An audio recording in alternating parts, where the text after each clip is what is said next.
जय गंगा मैया की। गंगा सप्तमी का महत्व। पौराणिक मान्यताओं के अनुसार जो गंगा सप्तमी के दिन माँ गंगा में डुबकी लगाकर उगते हुए सूर्य को अर्घ्य देता है, उस व्यक्ति के सभी पाप, दुख, कष्ट, रोग आदि का निवारण हो जाता है और उसे अंत में मोक्ष की प्राप्ति हो जाती है। और पुराने काल से चला आ रहा है कि जिस व्यक्ति की मृत्यु हो जाती है, उसकी मोक्ष कामना हेतु अस्थियों को माँ गंगा के बहाव में बहाया जाता है और उस व्यक्ति के नाम का पिंडदान आदि किया जाता है। गंगा सप्तमी व्रत की कथा। आइए सुनते हैं गंगा सप्तमी की पौराणिक कथा। सनातन धर्म के पौराणिक ग्रंथों, काव्यों, शास्त्रों व पुराणों में उल्लेख मिलता है कि माँ गंगा नदी का जन्म भगवान विष्णु जी के चरण कमलों से हुआ है।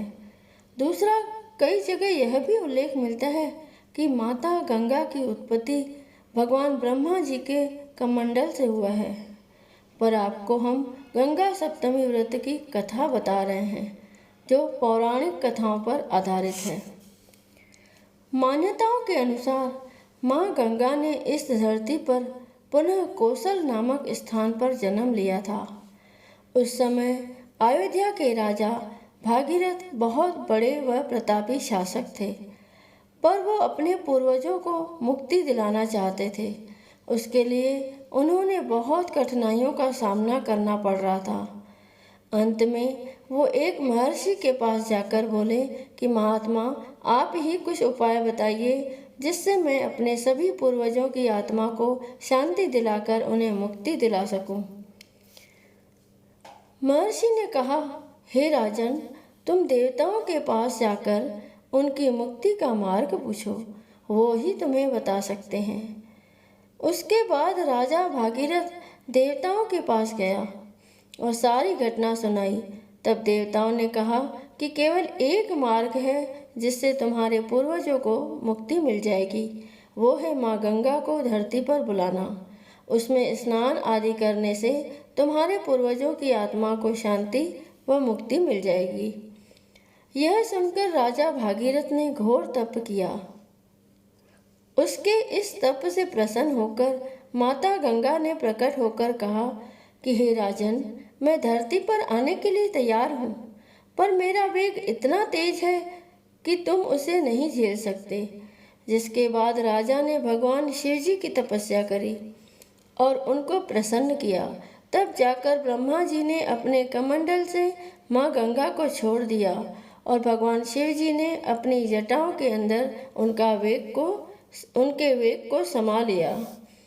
राजा भागीरथ की सच्ची व घोर तपस्या से प्रसन्न होकर शिवजी ने माँ गंगा को अपनी जटाओं से प्रवाह किया और धरती पर भेज दिया।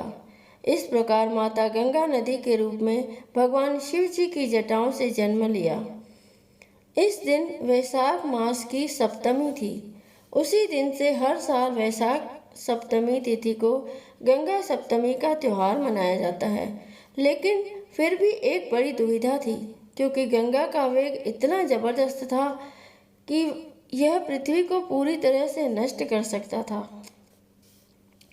भगवान ब्रह्मा ने भागीरथ को भगवान शिव से अपने बालों से नदी को छोड़ने का अनुरोध करने के लिए कहा, क्योंकि वही एकमात्र ऐसे व्यक्ति थे जो गंगा के प्रवाह को नियंत्रित कर सकते थे।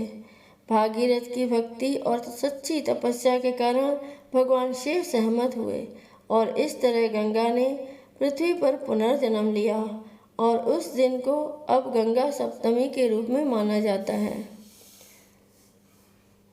इस दिन को गंगा जयंती भी कहा जाता है।